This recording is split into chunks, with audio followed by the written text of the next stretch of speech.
Hey everybody, welcome to another episode of Purple Insider. Matthew Collar inside of a hotel at the Cleveland airport, along with Mike Schopp of WGR 550 and the Deep End Fantasy Football Podcast. And this is the Purple Insider Fantasy Football Schopp, right? And it is presented by our friends at Underdog Fantasy. This is officially kicking off our relationship with Underdog, so I greatly appreciate their support. And you want to check out something new that they have. You can win up to 1,000 times your money by playing the newest pick'em game on Underdog called Streaks, the Road to Greatness. Start your streak by nailing a pick 2. If you hit 9 more picks in a row, then you can turn those greens into gold and become great. Are you ready to begin your legendary run? Sign up with the code PURPLE to claim your special pick and first-time deposit offer up to $250 bonus cash. Underdog Fantasy. Check it out. Promo code PURPLE. That supports the show if you want to do that, so make sure that you do. Mike, people are getting hurt, including the Vikings quarterback, J.J. McCarthy, down for the count with a meniscus tear. We'll find out eventually after he has surgery how long he is going to be out.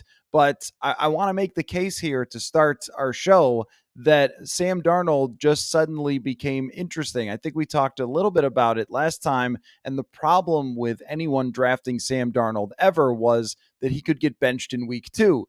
Well, that seems a lot less likely now, but would you be more interested in a Sam Darnold now that you know that he is going to be playing a lot more football than maybe we would have thought? Absolutely. And I've been in enough drafts, even in the last 24 hours, where I think the market is saying likewise. Really, it's still possible. It's an interesting one because apparently they won't know the timetable on McCarthy until during the surgery. So, it could be a month or it could be a year. And that's obviously a huge difference. I think there's still room. There's still a case to be made for drafting McCarthy because of that, the first possibility, the first possible outcome, he does come back. And, I've been drafting this year, open to each Vikings quarterback, but more so McCarthy, especially on teams where I have one elite quarterback. And then I'm really looking for somebody who's going to play in the playoff weeks where the rookies are more likely to do that. I thought there was a very slim chance Darnold would play the whole year, right? They would have to have been good, or this happens. Justin Fields is also interesting in this way, by the way, where, does Russell Wilson play the whole year? He probably plays week 1, but if they're not great, you'd think they'd want to get a look at Fields. And then in those playoff weeks, you've got Josh Allen or Jalen Hurts, one of those guys, somebody like that, Drake May as well, not so likely to start week 1 necessarily, late in the season. Darnold now has the chance of playing the whole year, and he'll certainly move up. He was going almost undrafted, most of the time. But you and I have talked about how I think you feel the same way. I just love betting on Minnesota in fantasy football because of the coach and what the track record looks like. So if we knew who the quarterback was going to be and it was going to be one for the whole season, say Kirk Cousins in recent years, I mean, you want in on that because there's so much volume and production. So Darnold, he's somebody that I think the window is a little bit open for him to have kind of big numbers. I mean, he does sling it.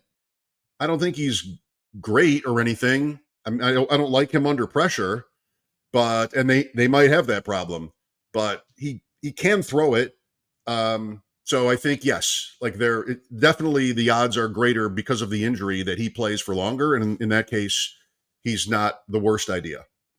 Yeah, maybe if the surgeon can tweet it out. Oh no, guys, it's the 4-week or for fantasy draft, your mid fantasy draft, you're like, oh, the surgeon just tweeted out that it's going to be the whole year. So let me just pick Sam Darnold. But I mean, I think that no doubt, by the way, Matt, Schefter and the surgeon are connected, and I would expect the tweet in the Schefter tweet to use either the word noted or famed to describe the doctor. That's what it'll be. That's the trade-off.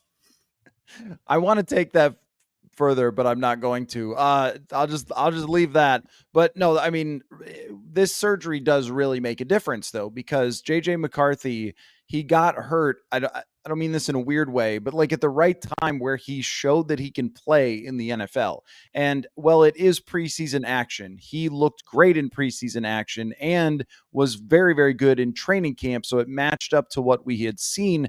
If he ends up being out for 4 to 6 weeks or something, they start the season, that could still result in him getting in the middle of the year if things aren't going well for Sam Darnold. So there is a pretty big difference because the other surgery will keep him out. Probably when Adrian Peterson had the full repair, it was from week 2 to week 14. And that is Adrian Peterson, who's one of the all time freaks. So I don't know that they would be able to get McCarthy back on the field that fast. That means you're really talking about a week 17 and week 18 start at absolute best, maybe for McCarthy, which means Sam Darnold. And the thing that we know about Kevin O'Connell, there was a story somebody told me about a sit down they had with Kevin O'Connell, and they were asking him about the run game. Like, tell me more about this run game.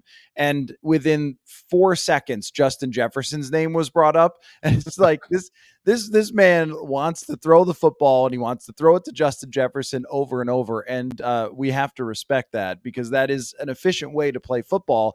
But I think from a fantasy perspective, that means Sam Darnold's going to throw. And when we've seen him in training camp, his chemistry with his wide receivers has just been really good. I mean, I think when you think of Sam Darnold, you think interceptions, turnovers, sacks, big mistakes. And I think those are still going to happen. He threw an interception the other night in camp where he just didn't see a guy and then he threw it right to him. So those are going to happen. But he's also has the arm talent of a guy that you don't usually talk about like this. I mean, normally if we're talking about somebody who is a bridge quarterback, it's Jacoby Brissett, and just put me to sleep. Like, why would I want to watch anything Jacoby Brissett does? This is more on a Jameis Winston type of scale, where if it clicks, it could actually have a fairly high ceiling. And this is why I think this season still remains very interesting, even though JJ McCarthy is banged up. Yeah, I like the Winston comp. I mean, it's especially or even in a fantasy context, that's exactly what we're talking about. You know, if he throws 30 picks like Winston did, okay, that doesn't mean anything to me. That means they're throwing the ball all the time and taking chances, and we want that. And I would add Jefferson. So Jefferson has been going early, mid, first round all summer, you know, kind of around 5 or 6. You have McCaffrey and Lamb and Tyreek Hill, who almost always go in front of Jefferson. Then you had Jamar Chase, but now we've got Jamar Chase in a contract situation. And I don't like, I didn't see yesterday anyway, the McCarthy news negatively impacting Jefferson's draft status. Because I think the market kind of thinks this way, that Minnesota is still going to be a high pass volume team, and that Darnold is, you know, good enough to basically fuel Jefferson the way Nick Mullins and Dobbs did in limited time. So I would think now, I did see from fantasymojo.com that Chase was starting to slip a little bit in the expert drafts, given this recent news. So Jefferson's status is still pretty safe. Yeah, and I mean this whole offense was thrown for a loop when he got hurt last year because it's all so designed for him. Everything, the other route combinations for the tight end for Jordan Addison, everything is set up to try to get Justin Jefferson the football. And what we've really seen is some trust in anticipation from Sam Darnold, where Jefferson won't be out of his route yet, and he doesn't look like he's that open, and you just throw it up. And this is actually one of the reasons why I think Jefferson didn't get drafted way back when as high as maybe he should have. He's not a crazy separation guy. He's not like Stephon Diggs where he runs a route and the cornerback falls over and he's wide open. He is more of at the catch point. So you have to trust him and believe in him a little bit. But I think Darnold is also crazy enough to trust him maybe even more than Kirk Cousins did at times. So I'm buying all of that. I did want to ask you before we talk about some other situations about Aaron Jones, because the other day, Ty Chandler, who has a lot of talent, a ton of talent, stepped on Sam Darnold's foot as he was throwing, as he was trying to pass block. Darnold still made the throw, which was kind of crazy. But this is just a big problem for Ty Chandler, and it keeps him off the field. And I think they're going to play Aaron Jones until he drops. How are we feeling about Aaron Jones? Because I think a lot of people want to handcuff with Ty Chandler. That makes a lot of sense to me. And I like Ty Chandler as a ball carrier, but Kevin O'Connell's going to play the guy who's better for the pass game most of the time. And it just feels like Aaron Jones is going to be more bell cow than he is duo. Yeah, I would defer to your knowledge on that. I mean, Jones is a nice player. It's interesting. It was interesting that Green Bay didn't just want to keep him and then they go and sign Josh Jacobs instead. I felt like maybe they just didn't feel like they could trust Jones's body anymore. So they moved to someone a little bit younger, but always liked the player. And this point you're making about pass blocking is huge in this situation and many others, especially when it comes to rookies, because we all want to find those rookies that are cheap in fantasy drafts, and we're cheap in the NFL draft, by the way, as well, that can win leagues for you if there's an injury to the starter or maybe even have a role right away. And Chandler is not a rookie, but he's somebody that fantasy players like because of his talent and because the offense is potent. But if I saw that play, if that kind of thing is happening, especially if there's a rookie quarterback investment on the field too, you just don't want to take that chance. It's always important to try to figure out. It's not easy usually, but try to figure out what the coach's tendencies are when it comes to that. You know, can we trust this player? In Buffalo, we have Ray Davis, who was a fourth round pick, I believe. You know, a little bit older, kind of a thumper sort of type as a runner, but a lot of analysts like his potential and still do. And what I've heard here locally is that James Cook has had some bad moments. He had a good season, but maybe also not so reliable. He had some famous drops last year, ball security stuff. Okay, well, there's no one else really here, Ty Johnson, but there could or should be an opening, a chance for Davis. But if he can't handle the pass pro, then he won't play. Like they'll go get Latavius Murray back here or something like that. So I haven't been. We talked about this last week with respect to Ezekiel Elliott. For these older running backs that just never look good to me when you're on the clock. There's always someone younger. There's a receiver because you know the receivers are going to dry up. There's the onesie tight end quarterback option that might look good. There's Aaron Jones or there's Zeke later on. And so he's a tough click for me. But yeah, like if your point comes to fruition and they just do not trust Chandler or anyone else they might have to protect the quarterback, that will be an important thing. And that is not in the numbers. You know, when we're crunching numbers, trying to project players, there's nothing in there about how they do in pass protection. Right. And it matters so much because those guys get checkdowns and things like that on third downs. If you can be the 3 down back and then you stay in for pass protection, but maybe you leak out if there's no blitz and then, go underneath, everybody's looking at Justin Jefferson. This is something that they just didn't have much from Alexander Madison last year, but Aaron Jones catches the ball really well. Latavius Murray, by the way, the best pass blocking running back I have ever seen, like hands down. He's huge, super smart. He was really good at that. Maybe this Davis guy can be like the next Tim Tyndale or something, where he becomes Oh, nice pull right there. Yeah, that's how you can't be the oldest running back in the NFL if you can't protect the quarterback. There's only one way to be the oldest running, no matter who you are, oldest running back in the league. You have to be reliable, as a blocker. Right. Yeah, exactly. Maybe Yanel Jourdain will come back. And then Look at you. I could do this for days. The Immaculate Grid Bills ones I do extremely well at. Speaking of the Bills, though, I wanted to go over some situations where there's not a Justin Jefferson. And you can tell me if there's anybody interesting. There's 3 or 4 teams that are all making the same case in their press conferences, which is, no, it's actually good to have a bunch of okay receivers as opposed to great receivers. I think the 49ers with Jerry Rice maybe would disagree with that, but I don't know. And I've been making fun of it all summer long. So let's start with the Bills, but I want to talk about the Packers, the Jaguars, a couple of these teams. Like, is there somebody that is hidden in here amidst the the average receivers are good somehow? Is there somebody hidden in the Bills situation that is going to steam ahead that we should be paying attention to amidst all of the conversation about how it's somehow better not to have Diggs? I make fun of that too. We've been talking about that on WGR all summer. This is actually good. I mean, once camp started and the Bills started to talk, that was the company line. Yeah, I don't think so either. But it's still not clear, at least to me, who the right bet is, if there even is one. If they do what they say, and this is how all teams talk as well, is distribute the ball. The Bills' motto here, everyone eats, is what they're throwing around. That's the motto this year. Okay, so what do you do with that in fantasy football? You can't do a lot. If you're playing in your basic, lineup leagues, redraft leagues, as they're called, you don't want to start anybody on a team like that, even if Josh Allen is the quarterback, because it's just really hard to trust it. These underdog drafts are best ball drafts, and then you really don't have to worry about which weeks are the good ones or the bad ones. You just want good ones in there, and you don't have to set lineups. So it's a different game. Buffalo, with the rookie Keon Coleman, the veteran Curtis Samuel, and the in-between Khalil Shakir, these are the three at wide receiver. I'm not mentioning tight end, but these are the three names.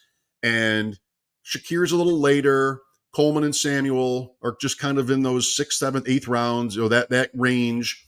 It's not so expensive that you're going to bust if they bust, but you'd like to know which one. I don't think it's clear yet. I think Samuel is a pretty good free agent investment, and he has experience with the offensive coordinator. He'll play, and he'll get some handoffs. They'll do sort of clever, or try to do some clever things with Curtis Samuel, and so that has value. Shakir is the only wide receiver on the roster that has ever caught a pass from Josh Allen in regular season play. And there are some pretty big Shakir backers that think he's ready to explode. I'm not really one of them. 5th round pick. I think he's good. He's pretty reliable. He's caught the ball, but I don't know what the ceiling is. And then you have Coleman. And if you're really looking for upside, which is how you win at this thing, he's probably the one. I mean, not everybody's favorite prospect, but if with his body and the Bills having lost so many red zone targets this offseason with Diggs and Davis leaving, there's an opportunity for somebody to score touchdowns. And that's going to probably either be Coleman or Kincaid. And so, touchdowns break the game. If you get a guy who scores a lot, then you're in great shape. And I think he might be, it changes every day, man. We talk tomorrow. I might give you a whole different lean, but right now, Coleman is the one that I like picking the most because there could be a really high ceiling there that I don't think exists for the others. Folks, US Cellular noticed that the way we use our phones has gotten to be ironic. We try to put our phones down for dinner, but the menu is on a QR code. That's ironic. We hit like on social media posts that we don't actually like. Ironic. Which is why US Cellular has created Us Mode to help us reconnect with each other and use our phones less ironically. A phone company wanting people to use their phones less? Ironic. Let's find us again with Us Mode from US Cellular. Visit uscellular.com/built for us to get started. Yeah, no, I mean, anytime you're talking about a guy that was drafted high, that they're going to want to get on the field, and that means that he had enough talent to be there. But I just feel like this all sort of points toward Kincaid and maybe throws to the running back because there's not really a very clear deep threat here for Josh, where with Diggs at his best, and then, of course, Davis, there was explosive plays to be had. But this feels like it's going to be a lot of dink and dunk, a lot of pass attempts, maybe lower yards per attempt, which could result in a lot of catches for a tight end. And that's where I would lean a little towards Shakir here. But the one thing that's hard for me to figure out is, does yak matter? Because I think yards after catch can be a really hard thing to predict. Somebody falls down, misses a tackle, you get a huge gain, or they don't, and then they tackle you. And I don't know that anybody is so good, so elusive, so fast outside of a Tyreek Hill or Jalen Waddle, a Percy Harvin. I don't know if anybody's that good that they could just make everybody miss and get a million yards. Usually those guys are just like 9.7 yards per catch, and they catch 57 passes. Do you think too that the quarterback, something about the way the quarterback plays affects that? Because like last year, this was a big talking point when it came to Gabe Davis, yards after the catch. They wanted to increase that. It didn't happen. And Allen, something about his style to me, he's not the touch, perfectly lead you quarterback. He's going to throw it through you. He's going to find you and hit the spot. And I think maybe, I don't know what the data would look like on that, but it's something I think about when it comes to yards after the catch. So what do you have? You have a possible effect from the quarterback that maybe is hard to define. And then you can't know if you can get it from certain receivers. I was thinking of Tyreek Hill as well when you were talking. Yeah, that is something that everybody wants, but it's not something that really comes in. It's baked in, I guess I would say, to whatever draft position you're looking at. Not something where I'm trying to figure out who the yards after the catch guy is and, adjust my rankings. Yeah, I mean, I think what Josh Allen, his style of throwing, you would call it like put it on him. Like he just throws it right into the guy like a dart. He doesn't like Drew Brees throw it to a spot and then the guy Right. runs and grabs it. Now it gets there really fast when he throws a bubble screen or something. Maybe that helps a little bit, but I really don't know. I've always thought that it fluctuated so much from year to year. It just depends on kind of the randomness of does the defense play it right? Because every time I've ever talked about, oh, this guy's yards after catch, the only time it ever seems to work is San Francisco and Kyle Shanahan and whoever he's got.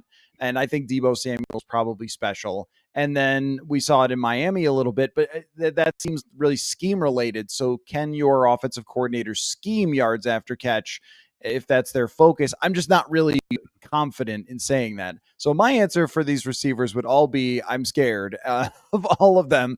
But I guess the answer is so is everybody else. Kincaid is where it shines to me. Now, Jacksonville, who plays receiver for Jacksonville? Anybody?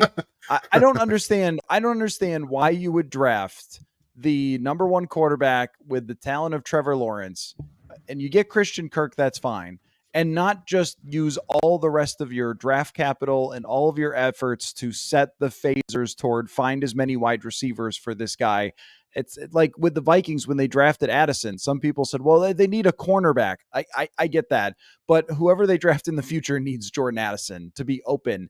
And it just seems like that they have not done a whole heck of a lot there outside of Laviska Shenault a few years ago. That didn't work. That was a yards after catch guy. It didn't work out. What are we supposed to make of Jacksonville's situation there with their receivers? It's a tough one. I talked recently with Mike Dempsey, a radio host and a very avid fantasy player as well, about that situation.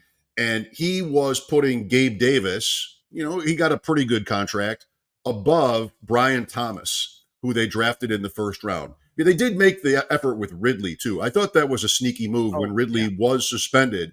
And, okay, this is for next year, but he just had a sort of a difficult season and that didn't really take off. And now he's gone anyway.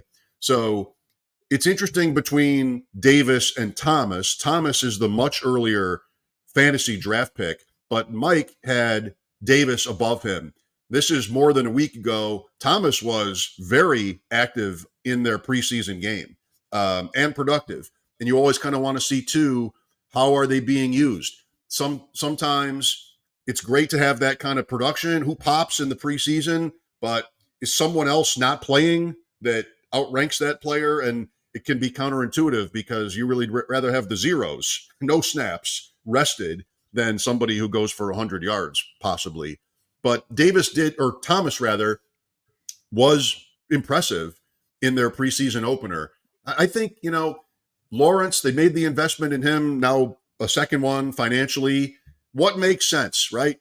You have what you think a team should do, and then more importantly, unfortunately, what they do instead sometimes. And I don't know, Jacksonville for me has not impressed in terms of what their offense looks like.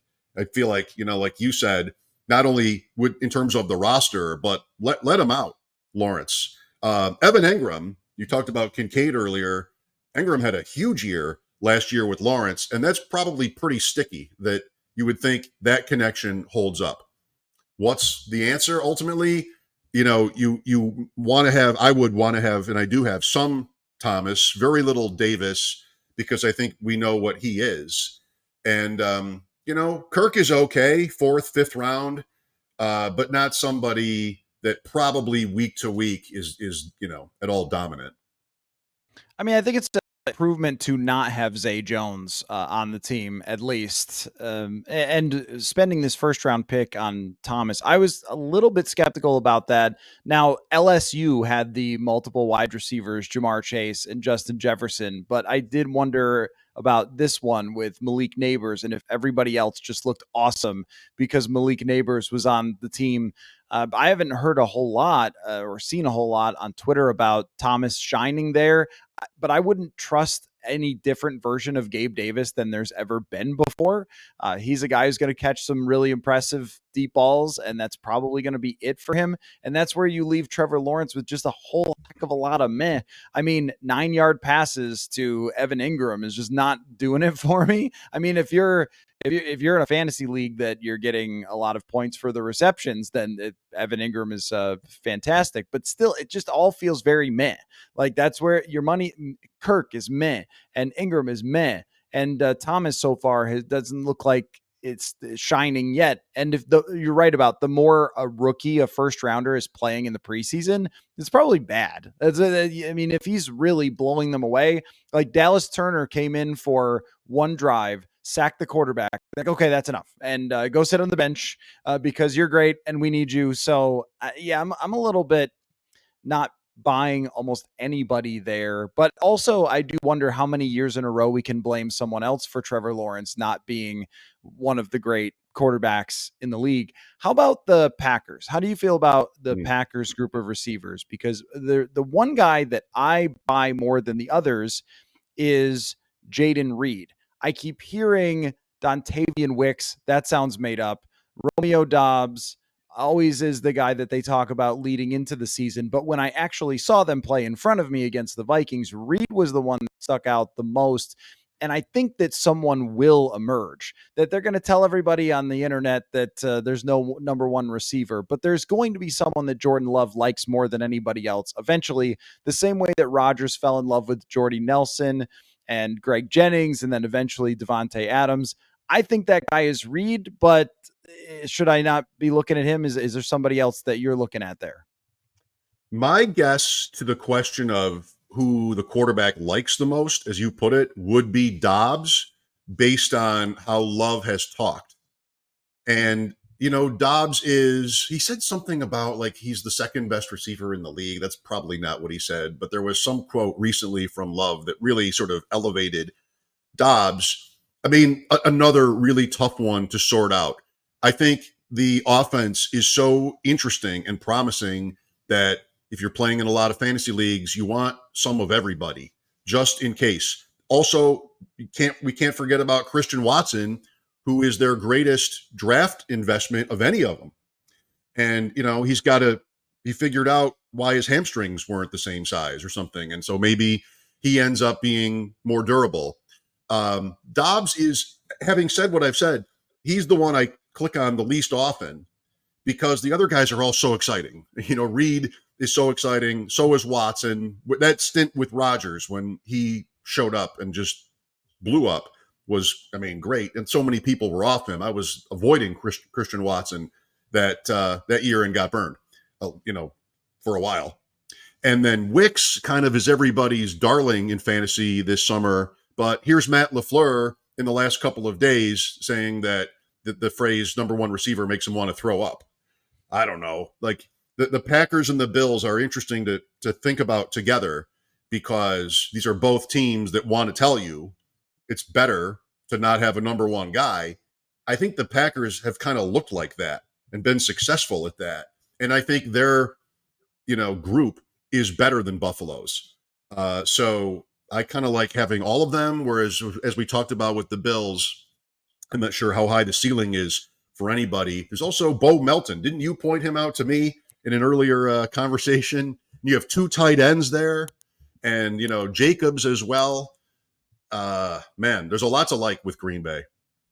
Bo Melton, I had never heard of before in my entire life before he lit up the Minnesota Vikings, and then I called him Melvin for like 4 months after that until I realized it was Melton.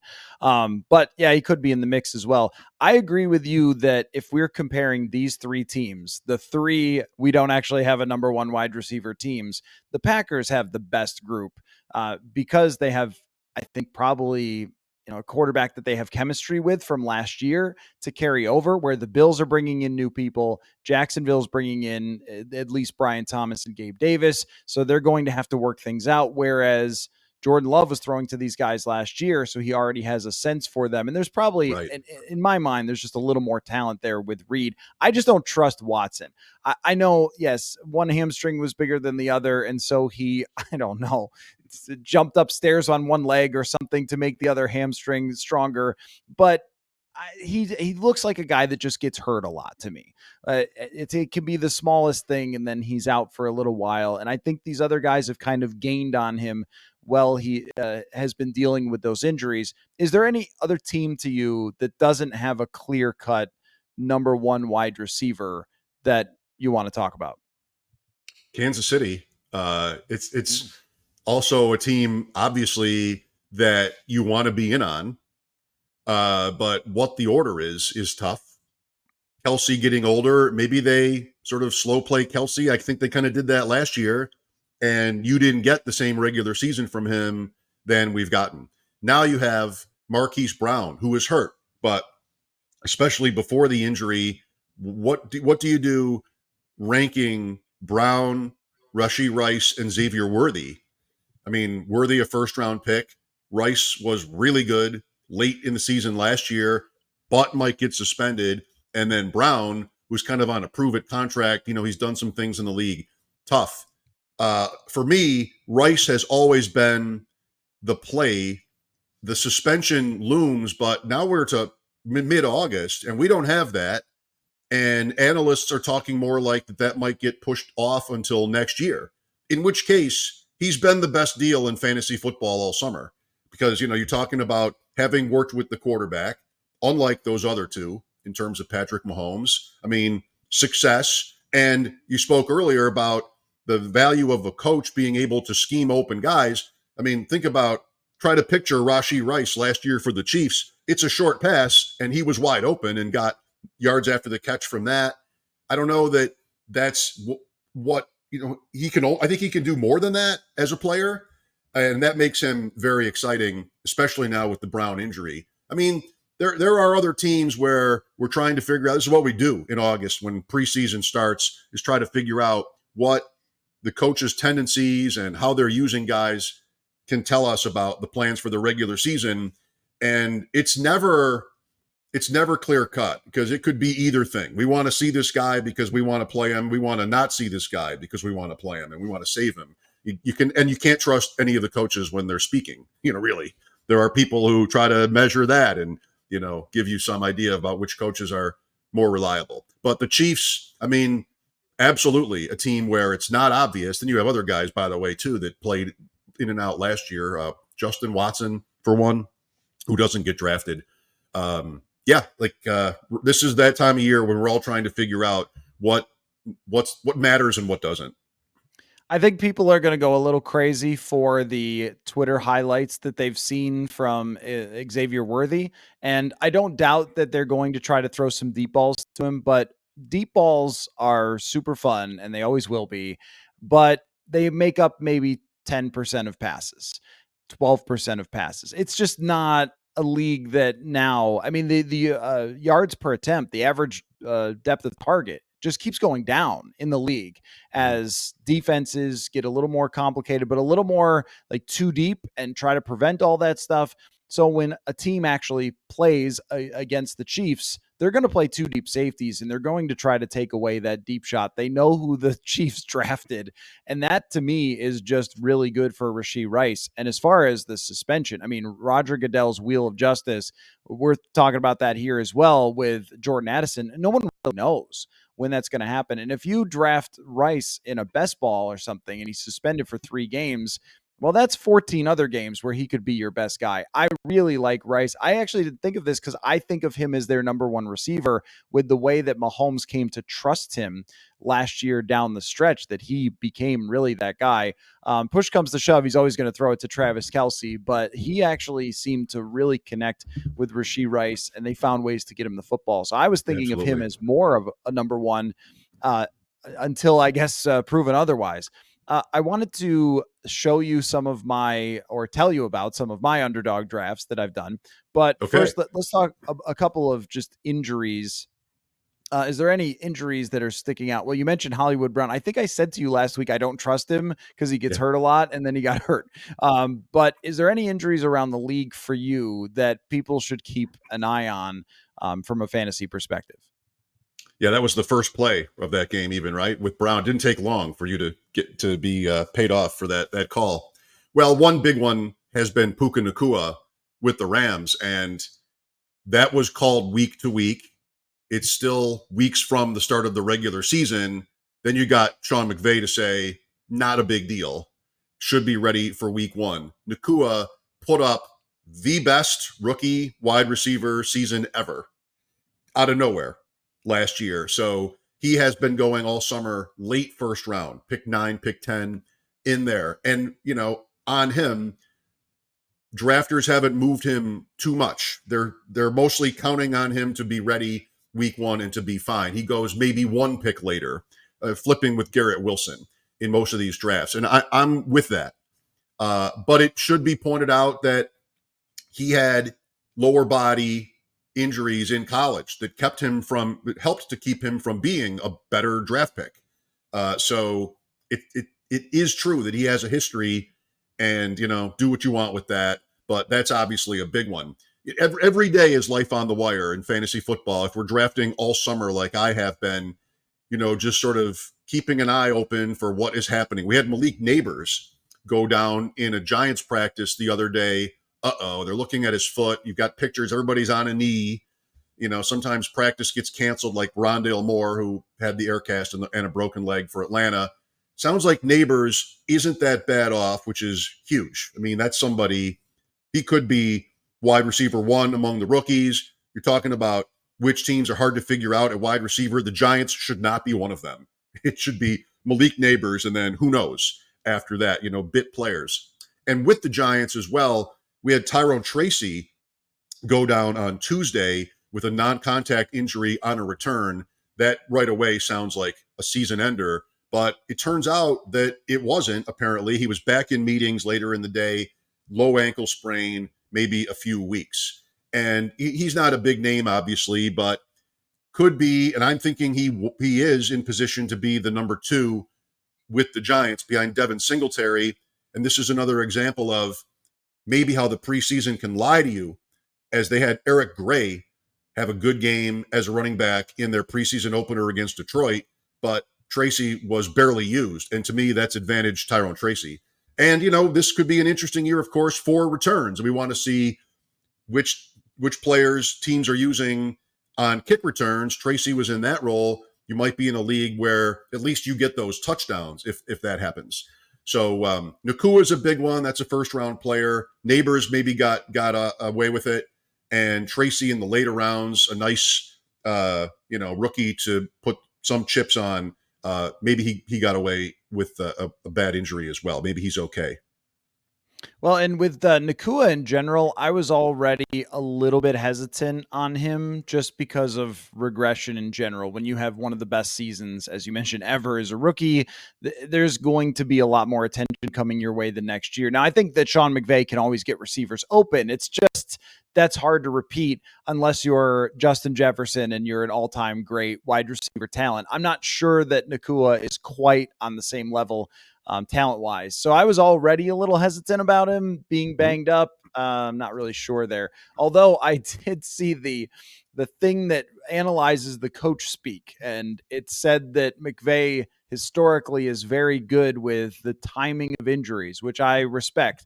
What I've noticed about Kevin O'Connell is he's I think he's an optimistic person. And so he's optimistic about injuries. Like, oh, no, it should be okay. It should be all right. It'll be, a couple weeks or something. And it's maybe a little bit more than that, but because he Oh, wants the guy back. And, he was talking about Hawkinson, and that's another one to talk about as well. And I think if you're in a best ball, that's an interesting choice because I still think it's going to be like week 6, which maybe you stay away from him anytime early if it's that. But the way O'Connell talked about it sounded like, well, we might be able to get him into some stuff by the end of training camp before the season. That sounds a little more optimistic, but also I don't trust him because he's too optimistic with these guys. So we haven't seen TJ Hawkinson do anything in training camp. So right now I would still kind of lean toward maybe past the bye week or something.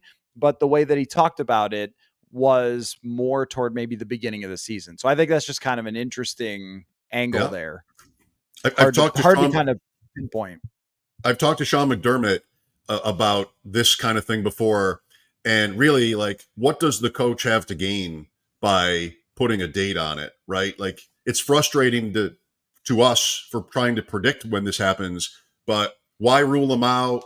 So you end up with McDermott is a classic example, just very vague sort of details and predictions, almost never like sort of what the injury is and what the Bills really or any team really expects to have happen. Yeah, the number one source on these things is never the head coach, right? At least we don't have Pete Carroll anymore, who, was it Chris Carson who had like kind of a career-ending injury that he was calling day to day? I mean, just some coaches are more trustworthy, I guess, if that's the word for it, than others. Another good thing to try to process when predicting this stuff. So with Mike Zimmer, he used to try to put timelines on it, but then he said that Danielle Hunter had a neck tweak and he ended up out for the year, and we made fun of him the entire time, to the point where he started making fun of us, making fun of him about the tweak. So with every injury, he would say, now guys, it's not a tweak. It's whatever else. Which was a fun cat and mouse game, but then he just completely stopped putting any timelines on guys, which might just be safer.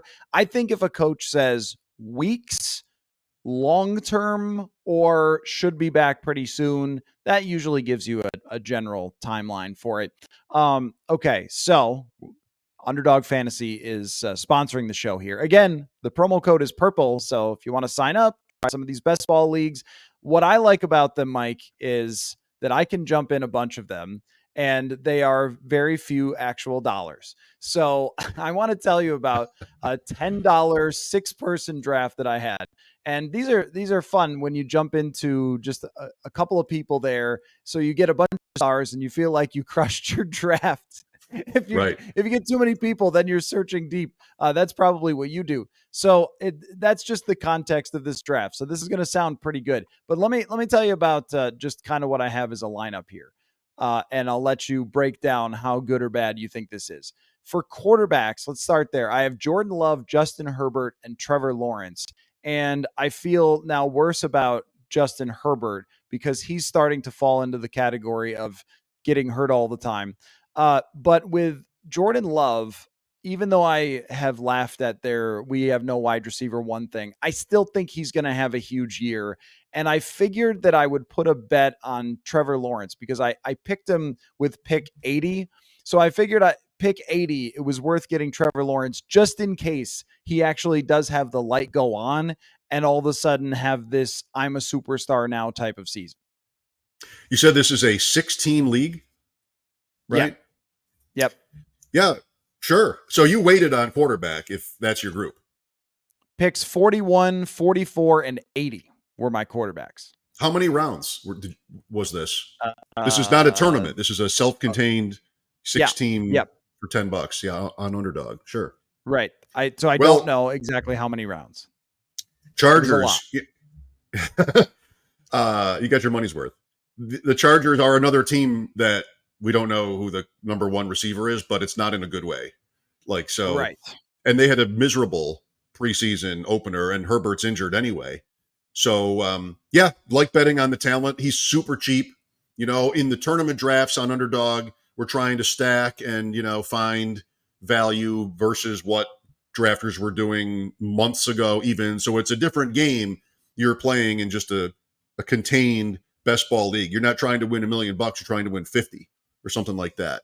So you can both take more chances, but also you don't have to worry about how draft values have changed since April, which in tournament play you really do, because guys will, move up and down. And if you don't respect the fact that a player you like now was going 3 rounds earlier in the summer, Rashee Rice is a good example of this. If he doesn't get suspended, he'll continue to move up. And, months ago he was available like in the 7th round, maybe. So you're playing against that. In Best Ball Mania, you're playing against more than 600,000 teams, and thousands of them picked Rashee Rice way later.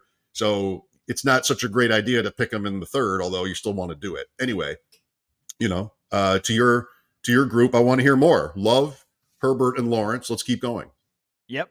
And my thought on Herbert was that maybe there's just been enough bad press that I get him there and nobody else is picking him, and he'll still be the quarterback of their team.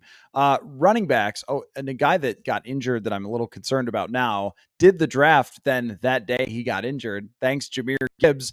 But I Right. still think he's going to be fine and he's going to get the football a ton. Derrick Henry, Josh Jacobs, Devin Singletary at pick 89, and then Tajay Spears of the Tennessee Titans that I think is going to be maybe a breakout player for them. And that was at pick 101. And I will admit that's somewhat because last year he roasted the Vikings in a preseason game. So I went for it. But I really, and I did a lot with the running backs, pick 5, 29, 32. But I feel like I did really well here. And I really like Singletary because I think he's going to catch a lot of checkdowns from Daniel Jones. You pick Gibbs at 5? Gibbs at 5, and then Henry 29, Okay. Jacobs 32, and then the other 2 guys were later. Yeah, I like Spears too, by the way, and he flashed in the preseason opener this year already as well. With Pollard there, another one to try to analyze what they're really telling you, because that they've been consistent this year with interchangeable. The word interchangeable has been used with Spears and Pollard, and in the first preseason game they played about the same, so they might be being honest when it comes to that. I like him a lot. Singletary, I'm not excited about, but if the Tracy injury is serious and there's just no one else they trust, he was a pretty fair free agent investment by the Giants. I just don't think there's really much upside, but you can't live on upside alone. You got to have guys that put a floor down. Somebody maybe like Joe Mixon in his career, and Singletary might be sort of maybe a poor man's version of that with the Giants. Yeah, and I just feel like who their quarterback is matters. I mean, I just don't see Daniel Jones suddenly having the light go on and say, you know what, actually, I'm going to air it out like crazy this year. It did happen for Alex Smith the one year after they drafted Mahomes. He just started pushing the ball downfield, but I just don't see it. All right, with receivers, A.J. Brown, DJ Moore, Jaden Reed, who I've talked about, George Pickens, I'm a little nervous about that pick now with the Ayuk thing maybe happening. Chris Godwin, Cortland Sutton, and Jordan Addison. And Cortland Sutton at pick 92. I may have fist pumped. I just, like, people are just ignoring Cortland Sutton. Who else is someone throwing to, whether it's Bo Nix or Jared Stidham? It's going to be Bo Nix. Who else is he throwing to? And I think inexperienced quarterbacks, especially, throw to their first guy all the time. And pick 92, I mean, I think he could end up with having a huge year. Should be wide receiver 1 in Denver. It's not much of a cost for the fantasy drafter. So yeah, I'm certainly not avoiding Sutton. I wonder if there is someone younger there that does emerge, maybe later in the season. Again, just to the strategy point, you're not playing in a tournament here where weeks 15, 16, 17 are where you win all the money. In that kind of thing, I'd rather bet on Mims or Troy Franklin, even, although Franklin maybe is not off to the best start, reportedly, but somebody younger later on. Not to say that Sutton can't, be good. I don't think there's a really high ceiling for the Broncos. Their implied point totals week to week throughout the season is one of the lowest in the league, but Sutton is somebody that we've been kind of waiting for years to have really emerge. And with a new quarterback, to your point about trying to find the most reliable option on the field, it's a good point. Maybe there is a good season, a good fantasy season in there for Cortland Sutton.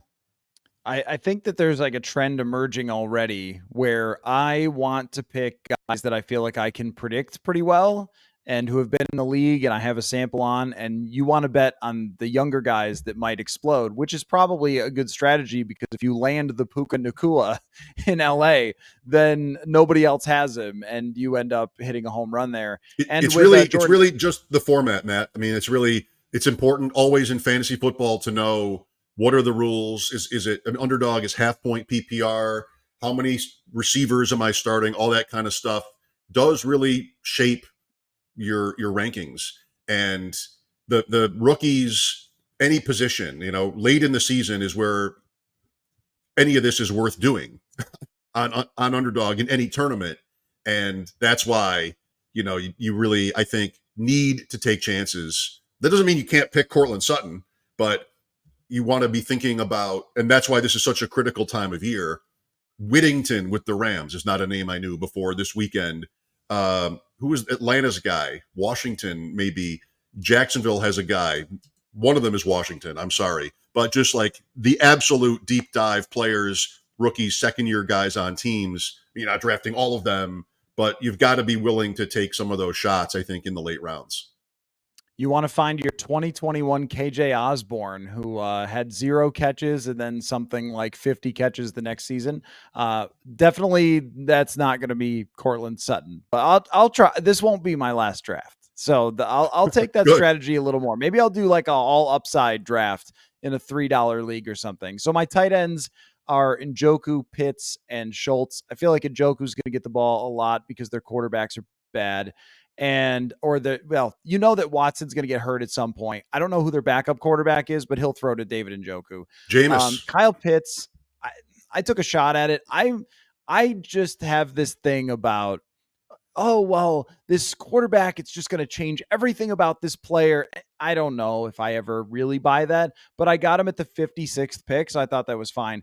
And Dalton Schultz, everybody's going to be guarding all them wide receivers, that tight end on those little underneath balls as they run a bunch of deep stuff. And anytime that somebody is connected with the Shanahan system, as Bobby Slowick is, watch that tight end. They love their tight ends in the Kubiak and Shanahan system. So I felt really good. That was one of my last pick. Or no, that was pick 65. So maybe I was really happy about Dalton Schultz. Yeah. But overall, I think I'm pretty happy with that group. You went heavy with tight end here. Jameis Winston is the backup in Cleveland, so that's not bad if we end up getting there. Kyle Pitts is the most hotly debated player almost in fantasy football and has been his whole career. Like, is there the great player he was predicted to be in there? He's had injury stuff, and last year we're using that excuse to explain a pretty quiet year. Also, Arthur Smith. I mean, I told you last week how I want to be in on all the Falcons because there is just such a long way to go. I've heard Mike Leone, a friend of mine here in Western New York from Establish the Run, make this point a lot. You just have to realize how low their number of plays, the pass rate, everything was. I mean, just incredibly low. Not just a team that like to run the ball, just to an extreme.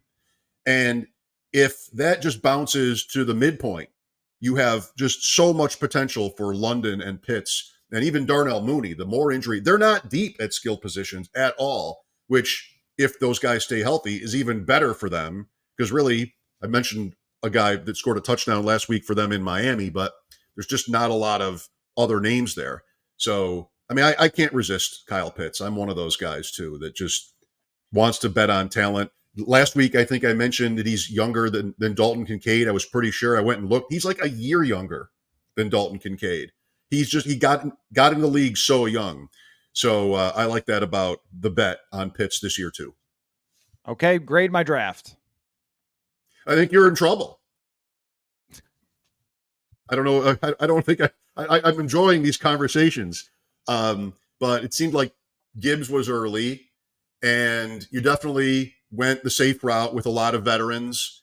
I don't think you need to invest so much in tight end. That's one where you sort of get. I'm not sure any of them is quite elite, but you make that early investment. I don't know. I have to tell you too, though. Maybe that's harsh because I'm not doing any of those drafts. Like what sort of the rhythm is of a 16 draft. Next time, I want to see you go. You did pick AJ Brown, I think you said, but hammer receiver earlier as we're doing in these tournaments, and just sort of figure it out from there. Maybe a couple more, like a Tajay Spears pick that you made, guys like that at the running back position, with there being so much uncertainty there. Gibbs already hurt. Gibbs is not somebody who we've talked about in any sort of injury context before, but it comes for everybody. Yeah, no, it most certainly does. Okay, well, I'll try to do better next time. So what do you But give me, like a C minus? I'll give you a C minus. We want to see you in the mini Schnauzer 6 over here on Underdog. You want to play for $3? You can play that for $3, and there's your tournament. You can get a feel for what players are doing over there. I've got about 50 Underdog drafts that are running right now. I'm not bragging; it's a sickness, but that's it's elevated me to the status of having this partnership with you. So I'm proud of it. The Deep Dive Fantasy Football Podcast is your show, so people should go check that out. No, this is what I want, though. I am just jumping into this fantasy stuff for the first time, really, because of the sponsorship from Underdog. So I'm just figuring it out, which I think most people are in my shoes as well. And remember, over at Underdog Fantasy, the promo code PURPLE, there's also going to be a link in the description that you could just click, and it's a match up to $250. So make sure you do that. Mike, thanks so much for your time. This was really fun as always. And we will see you next week on the Purple Insider Fantasy Football Show.